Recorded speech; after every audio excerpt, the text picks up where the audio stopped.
Después de publicar el video anterior sobre el charro negro, comenzaron a llegarme mensajes que me erizaron la piel. Eran advertencias. Varios de ustedes me escribieron diciendo, él no es solo una leyenda, él vino a cobrar. Hoy voy a compartir 5 historias más aterradoras y reales que me enviaron, testimonios de personas que cometieron el error de responder a su saludo. ¿Estás seguro de que lo que escuchas afuera de tu casa es solo el viento? Don Manuel limpiaba el parabrisas con movimientos lentos, casi rituales, mientras recordaba. La gasolinera El Cruce era más que un trabajo, era su atalaya en el mundo, el lugar desde donde veía pasar vidas enteras entre el humo del diésel y el resplandor de los faros. Pero de todas las historias que se detenían junto a las bombas, la de Julián, el trailero, era la única que le helaba la sangre aún bajo el sol del desierto.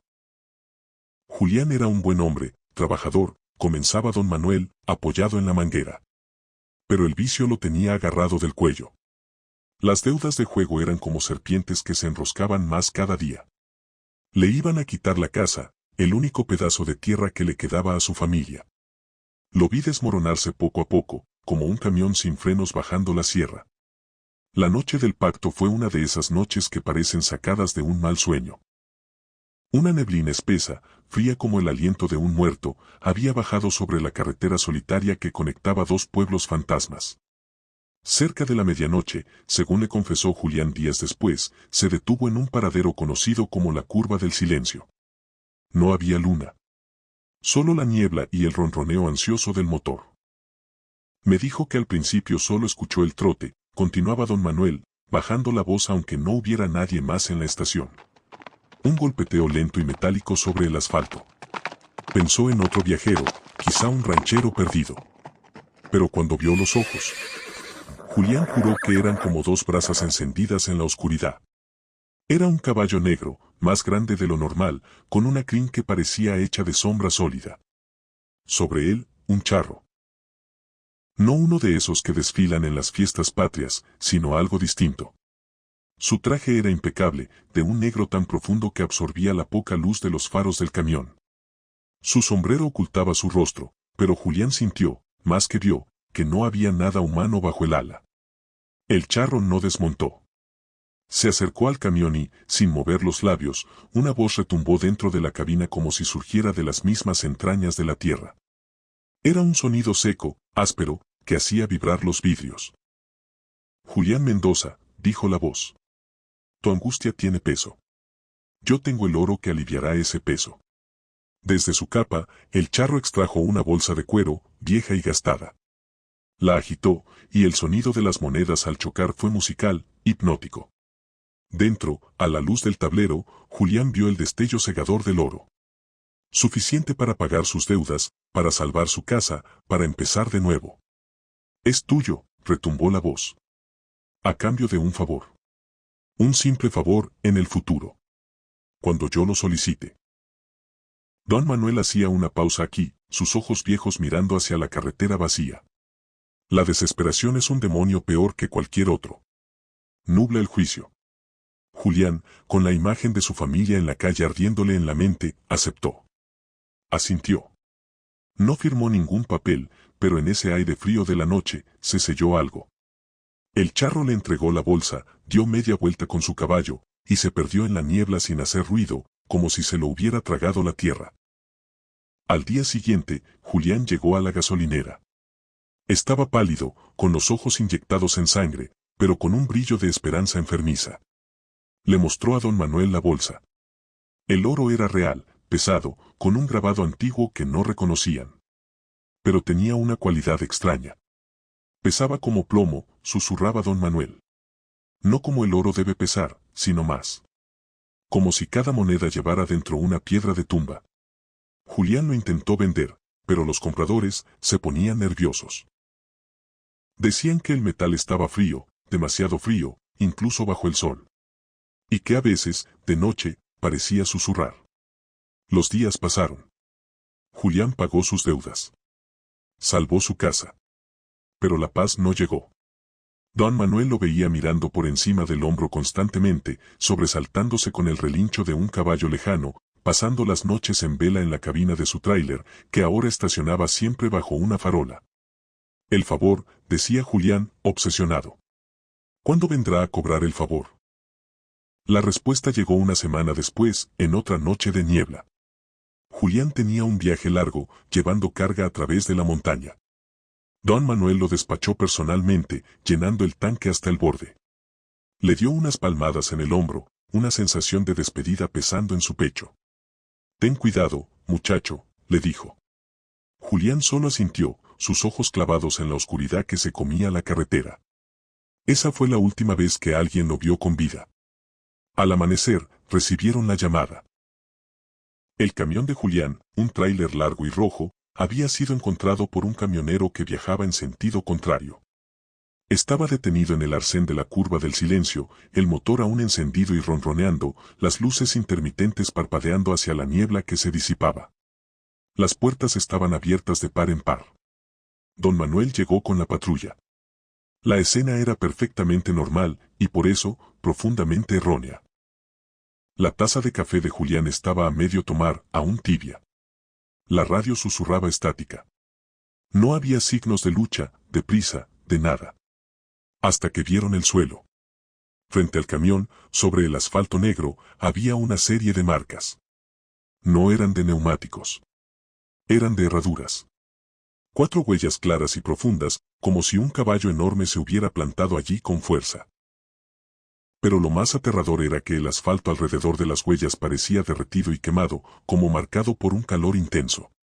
Y las huellas simplemente se detenían. No se alejaban hacia el desierto ni hacia la carretera. Terminaban en un círculo perfecto de asfalto carbonizado, como un portal que se hubiera cerrado. De Julián nunca se encontró rastro. Ni un hilo de su camisa, ni una gota de sangre. Nada. Solo el camión, el café frío y el olor a azufre y metal quemado que flotaba en el aire, según juró don Manuel. El charro cobró su favor, concluye el viejo despachador, su mirada perdida en el horizonte donde la carretera se hace invisible por el calor. A veces, en las noches muy quietas, cuando el viento viene del norte, creo escuchar un trote lejano. No en la carretera, sino debajo de ella. Y me pregunto qué favor le habrá pedido a Julián. Y cuando, en esta carretera solitaria, aparecerá otro hombre desesperado, y el caballo de ojos de fuego volverá a detenerse junto a una ventanilla. Don Manuel apaga las luces de la gasolinera. La oscuridad lo envuelve, pero él nunca cierra completamente. Siempre deja una bombilla encendida, por si algún viajero perdido necesita refugiarse de la noche. Y de lo que cabalga en ella. Nunca olvidaré el funeral del abuelo Anselmo. El aire en la hacienda San Jerónimo olía a tierra mojada, a gardenias marchitas y a un silencio espeso que se colaba por las rendijas de las puertas de madera antigua, impregnando cada rincón como una humedad emocional que nadie se atrevía a nombrar. Las paredes altas, adornadas con retratos de antepasados de mirada severa, parecían observarnos desde su inmovilidad centenaria, como si esperaran que alguno de nosotros cometiera un desliz para juzgarlo desde el más allá. Yo, Sergio, un primo tan lejano que casi me consideraban un invitado de cortesía, observaba desde un rincón del salón principal, donde el patriarca yacía en su ataúd de caoba, rodeado de un mar de parientes con caras largas, pañuelos negros y murmullos que se apagaban apenas nacían. El ambiente tenía esa densidad particular que solo se siente en las casas viejas cuando la muerte acaba de pasar por ellas, como si el aire mismo se negara a moverse por respeto o por miedo. Entre todos los presentes, destacaba doña Beatriz. No por su dolor, que era escaso y teatral, sino por la tensión que emanaba de su cuerpo rígido, vestido de lino negro costoso que contrastaba con su piel pálida y su expresión crispada. Sus ojos, pequeños y avispados, no se posaban en el rostro sereno del abuelo, sino que escudriñaban la habitación con una precisión casi depredadora, calculando, midiendo el peso de los candelabros de plata, el valor de los óleos coloniales en las paredes, la calidad de las alfombras persas que cubrían el piso.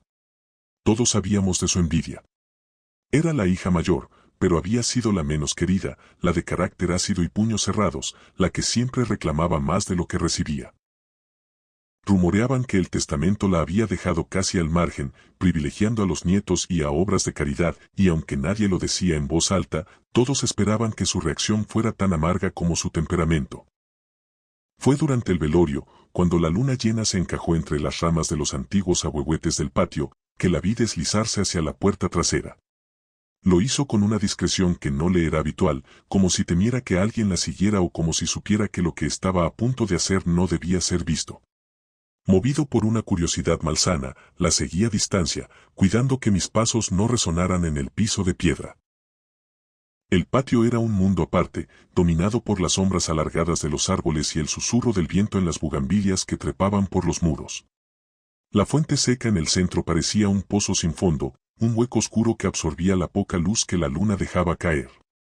Beatriz se detuvo junto a ella, y allí, en voz baja pero cargada de rencor, comenzó a quejarse al aire. Sus palabras eran un hilván venenoso que se deslizaba entre sus dientes apretados. Nada. Después de todo lo que hice, de todo lo que soporté, ni una miserable hectárea para mí sola.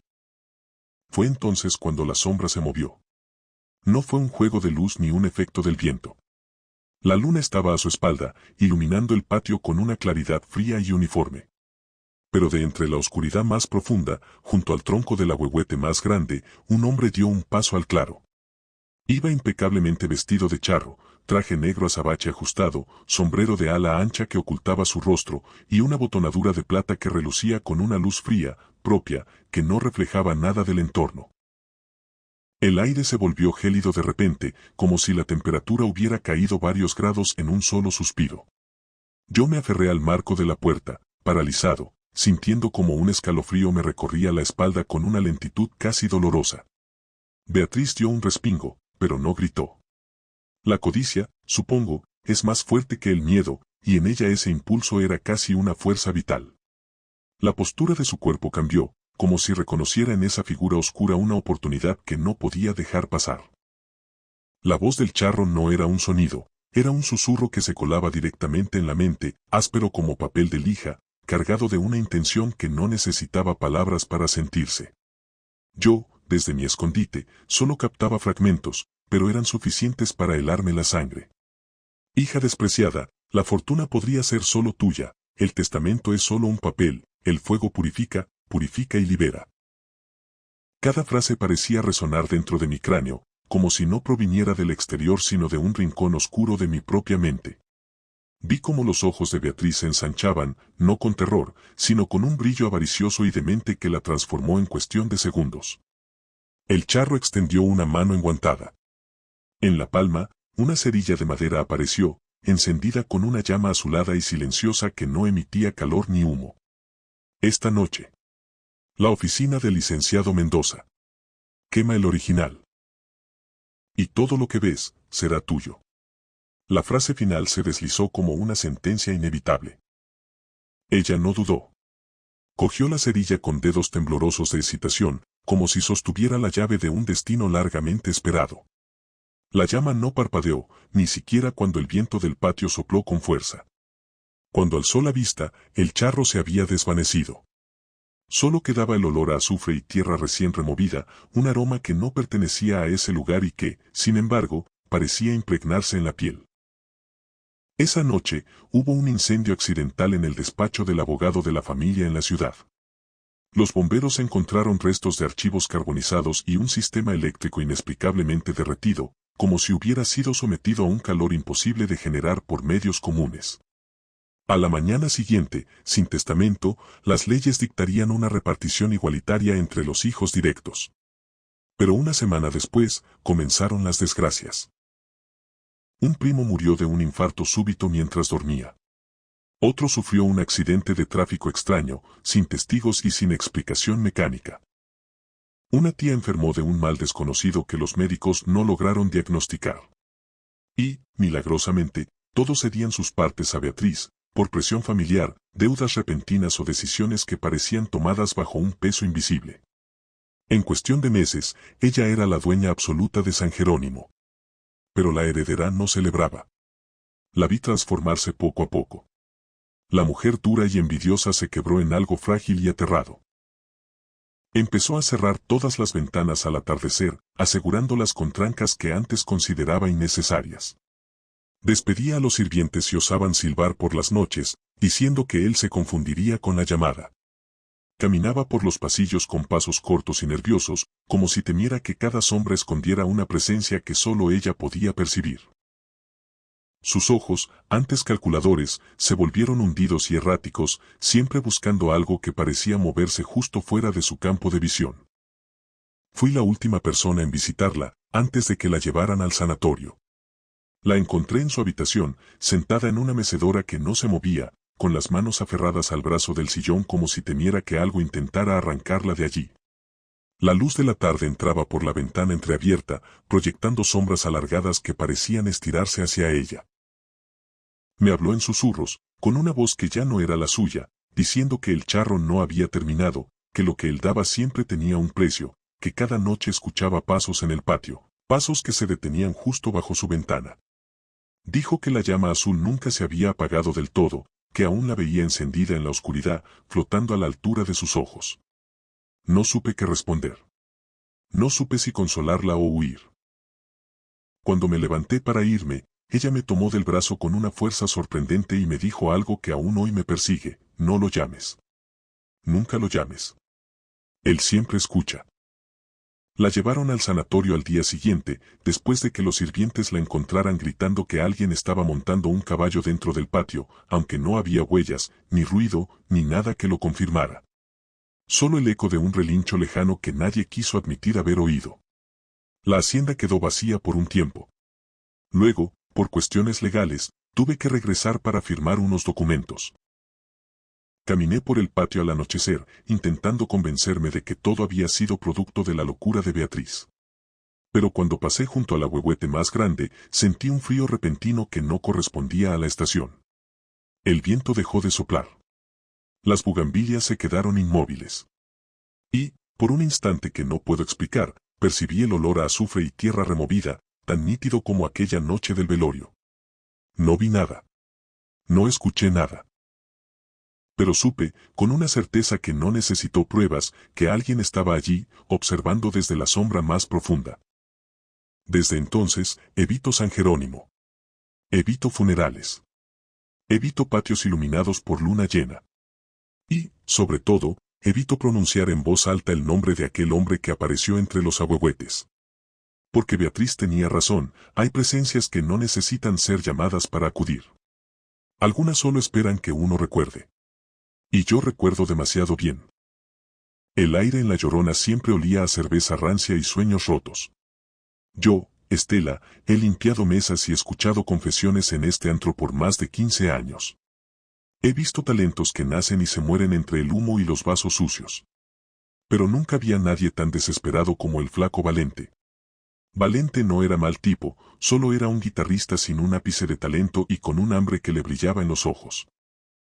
Tenía dedos torpes que tropezaban con las cuerdas y una voz que más que cantar, suplicaba. Cada noche, después de que el dueño lo echaba del escenario entre abucheos y risas, se sentaba en la barra y, con los ojos vidriosos por el tequila, me decía: Estela, yo daría lo que fuera. ¿Lo que fuera? ¿Me oyes? Por tocar una sola canción como Los Ángeles, para que la gente no llore de pena, sino de belleza. Una noche de esas, tras beber más de la cuenta y ser expulsado incluso de la barra, salió tambaleándose a la calle. Era una noche cerrada, sin luna, y el viento silbaba con malas intenciones. Valente se perdió por el callejón de atrás, un lugar que hasta los gatos evitan después del anochecer. Al día siguiente no vino. Ni al otro. Pensamos que se había ido, avergonzado, como tantos otros. Pero una semana después, regresó. Y traía consigo un cambio que helaba la sangre. Primero llegó el correo. Lo reenviaron algunos músicos que eran sus amigos. Decía, con una prosa atropellada y llena de pánico, que esa noche en el callejón se le había aparecido el jinete negro. No lo describía, solo decía que era más alto que la oscuridad y que montaba un caballo cuyos ojos brillaban como ascuas apagadas. El ente, según Valente, le había ofrecido un trato sin palabras. Le entregó una púa para la guitarra, fría y pesada, tallada en algo que parecía hueso pulido. Con esto tocarás como Los Ángeles, fue el único mensaje que Valente afirmó haber entendido, no en sus oídos, sino directamente en su mente. El correo terminaba con una frase que nos erizó la piel a todos: me voy del pueblo. No busquen lo que él va a venir a cobrar. Pero no se fue. Al contrario, empezó a tocar en La Llorona todas las noches. Y era verdad. Dios me perdone, pero era verdad. Desde la primera nota que rasgó con aquella púa pálida, la cantina entera se sumió en un silencio sepulcral. No eran canciones, eran susurros del más allá, lamentos de amores perdidos en siglos pasados, alegrías tan puras que dolían. La gente no aplaudía, lloraba. Lloraba a moco tendido, con una emoción cruda y desgarradora. Valente se había convertido en la sensación que siempre quiso ser. Pero yo, desde mi rincón detrás de la barra, veía lo que los demás, embriagados por la música, no veían. Veía sus manos, cada noche, después de cada solo desgarrador, los dedos de Valente sangraban. No era un rasguño, sino un sangrado oscuro, espeso, que manchaba las cuerdas y el mástil de la guitarra. Y alrededor de las uñas, la piel se iba poniendo negra, como gangrenada, un negro violáceo que subía centímetro a centímetro por sus dedos. Él lo escondía con paños, con guantes rotos, pero yo lo veía. Sus ojos, antes llenos de hambre, ahora solo tenían puro terror. Dejó de beber. Pasaba las noches en vela, saltando al menor ruido. Una vez, en un descanso, se acercó a la barra, temblando como un perro azotado por la lluvia. Me agarró del brazo con sus dedos fríos y manchados. Estela, ¿lo oyes?, susurró, su aliento olía a tierra húmeda y metal oxidado. ¿El qué, Valente? El galope. Siempre el galope. No para. Cuando cierro los ojos, es más fuerte. Él ya no viene por su púa, Estela. Sus ojos se llenaron de lágrimas limpias, un contraste grotesco con sus manos moribundas. El charro ya no quiere su música. Dice que la música ya es suya. Ahora quiere las manos que la tocan. Aquella fue la última noche que lo vi. Tocó como un poseso, una melodía tan triste que hasta los borrachos más empedernidos sollozaron como niños. La púa de hueso brillaba con una luz propia, enfermiza. La sangre de sus dedos goteaba sobre el escenario formando pequeños charcos oscuros. Al final, dejó caer la púa, que resonó en el suelo de madera como un diente suelto, y salió corriendo hacia la puerta trasera, hacia el mismo callejón. Nunca más supimos de él. Solo encontramos, días después, tirada en el suelo del escenario, la púa de hueso. La recogí con un trapo, sin querer tocarla. Estaba fría, y en su superficie, antes lisa, parecían haberse grabado a sí mismas unas líneas finas, como los surcos de una huella dactilar. O como los anillos de crecimiento de un hueso. A veces, en las noches muy quietas, cuando la Llorona está vacía y solo queda el rum-rum del refrigerador, me parece oírlo.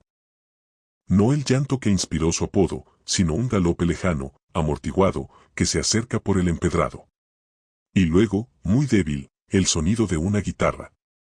Una música tan perfecta y aterradora que me hace desear con toda mi alma no tener oídos para escucharla.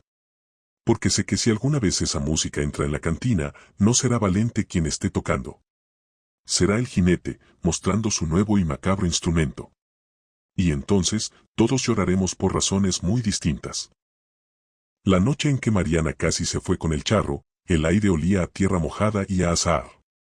Yo, doña Clara, se lo he contado pocas veces, porque cada palabra me quema la lengua como si fuera aquel cuero maldito. Pero la verdad, como la cicatriz en su mano, no se puede esconder. Mariana, mi sobrina, la más rebelde y bonita de la familia, había ido a una fiesta en el rancho de los Mendoza. Tenía 19 años y una certeza en la mirada que asustaba. No creía en fantasmas, ni en duendes, ni mucho menos en espantos de camino. Son cuentos de viejas, tía, me decía con una sonrisa que iluminaba la sala. Esa noche, la luna era una uña delgada y filosa en el cielo, y el silencio del pueblo, después de las 12, era tan profundo que se podía oír crujir a los muertos en el panteón. Ella venía caminando por la orilla del pueblo, por el viejo camino de terracería que bordea los campos de maguey. Traía puestos sus zapatos de tacón en la mano y canturreaba una canción de la fiesta.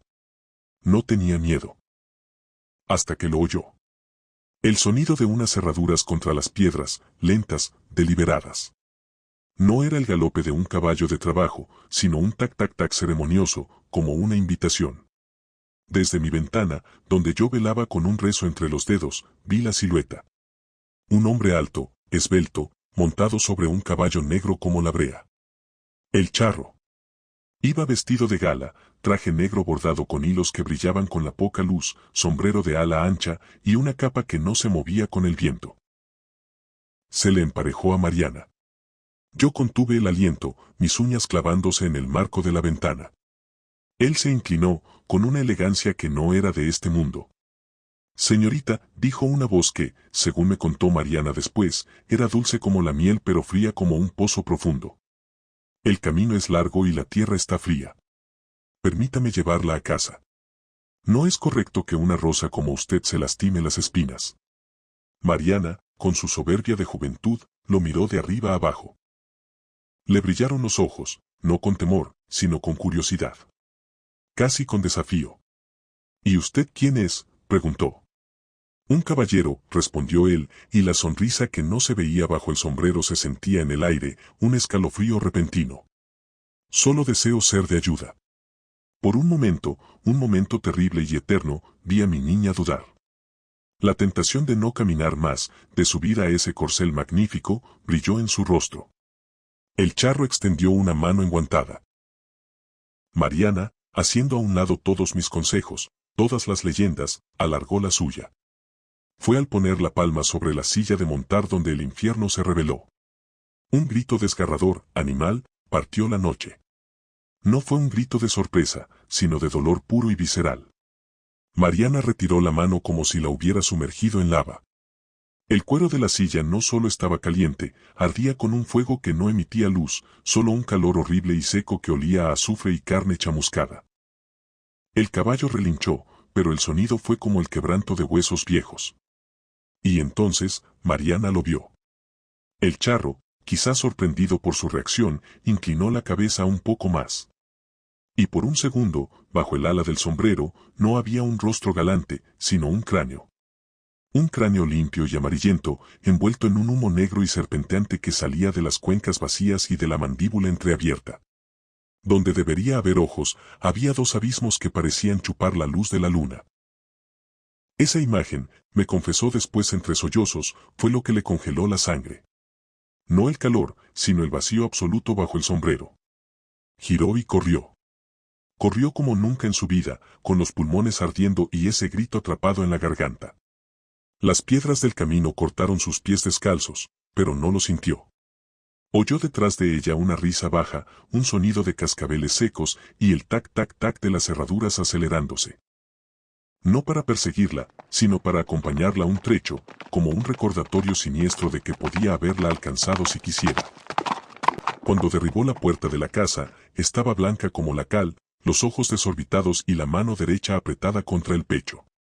Al verla, yo solté el rosario y corrí hacia ella. Mariana. Cayó redonda en mis brazos, sin sentido.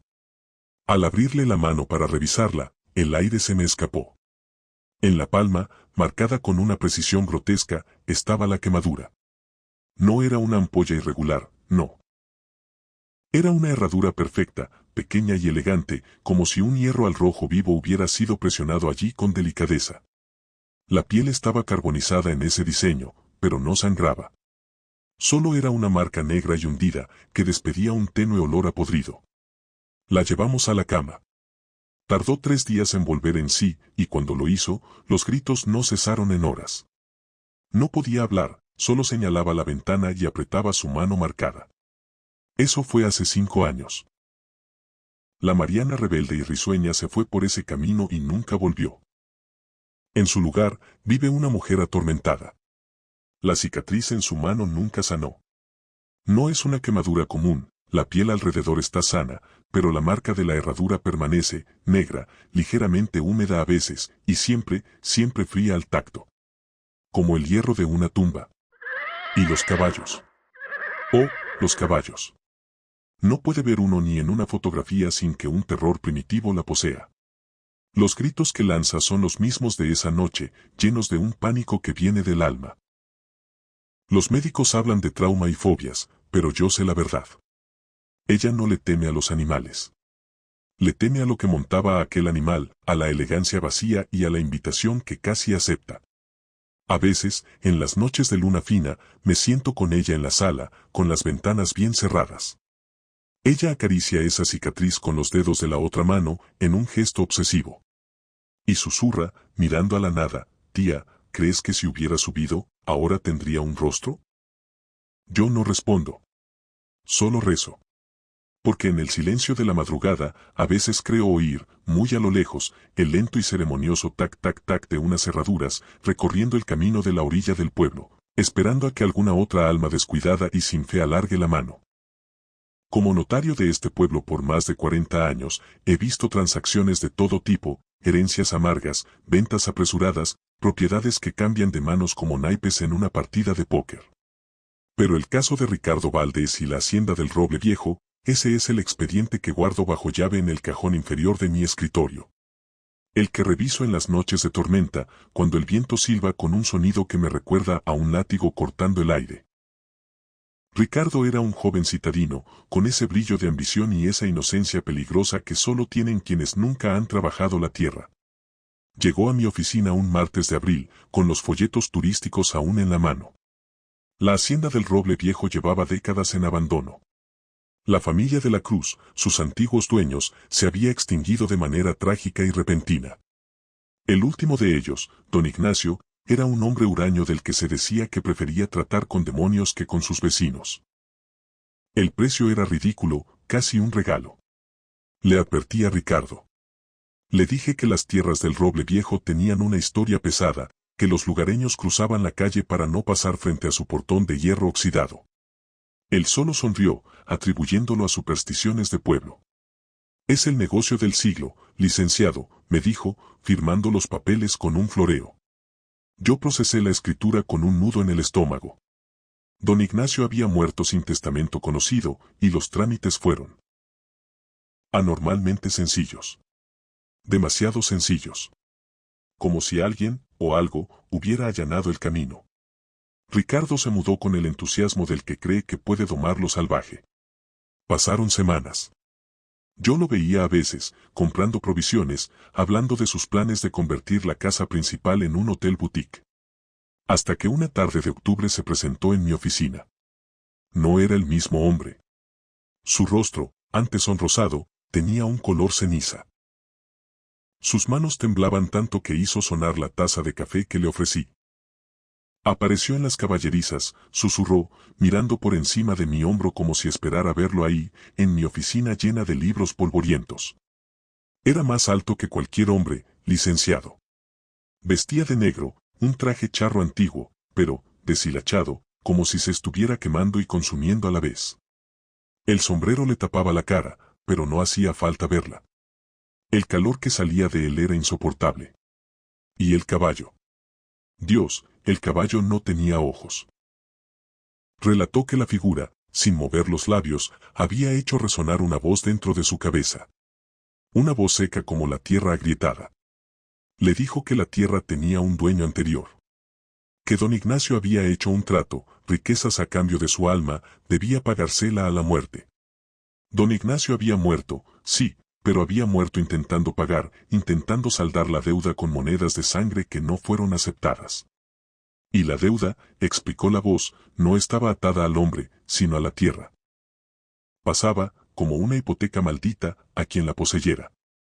Ricardo, desesperado, quiso vender. Véndala, le dije, esperando que el miedo fuera solo una pesadilla. Traje a 3 compradores potenciales, hombres serios, escépticos.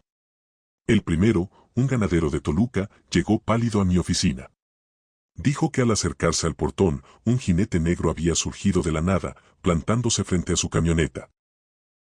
No describió un hombre, sino una silueta de humo y sombra, con un látigo que no era de cuero, sino de fuego líquido y retorcido que chasqueaba en el aire silenciosamente. El segundo comprador ni siquiera salió del coche, dijo que los caballos de la hacienda, muertos hace años, relinchaban en los corrales. El tercero, una mujer empresaria de la ciudad, fue la más gráfica, el camino no se lo bloqueó un hombre, licenciado. Se lo bloqueó el miedo hecho forma. Ninguno pudo entrar. La propiedad era, para todos los efectos prácticos, una prisión cuyo título de propiedad era una condena. La última vez que vi a Ricardo fue una mañana brumosa. Abandonó todo. La ropa, los muebles nuevos, los planes. Solo tomó un pasaporte y lo poco de dinero que le quedaba. Se lo lleva todo, licenciado, me dijo, sus ojos ya sin brillo, vacíos. No es un hombre. Es el silbido antes de que se rompa la soga. Es la deuda que nunca se acaba. Subió a un taxi y se fue. Eso fue hace 5 años. La hacienda del Roble Viejo sigue ahí, consumiéndose, con el portón cerrado y los campos yermos. Pero el expediente no está cerrado. Porque a veces, siempre a altas horas de la noche, cuando el reloj de la iglesia da las 3, suena mi teléfono privado, el número que solo unos pocos tienen. No hay identificador de llamada. Solo un silbido de línea larga y distante, como una conexión desde el fondo de un pozo. Y una voz, demacrada y llena de un pánico que ha tenido años para fermentar, pregunta, licenciado, ¿sigue ahí el hombre del caballo? ¿Sigue buscándome? Yo no respondo. Nunca respondo. Porque en el silencio que sigue, justo antes de que la llamada se corte, a veces creo oír otro sonido, el suave y seco chasquido de un látigo y el débil relincho de un caballo que no tiene ojos.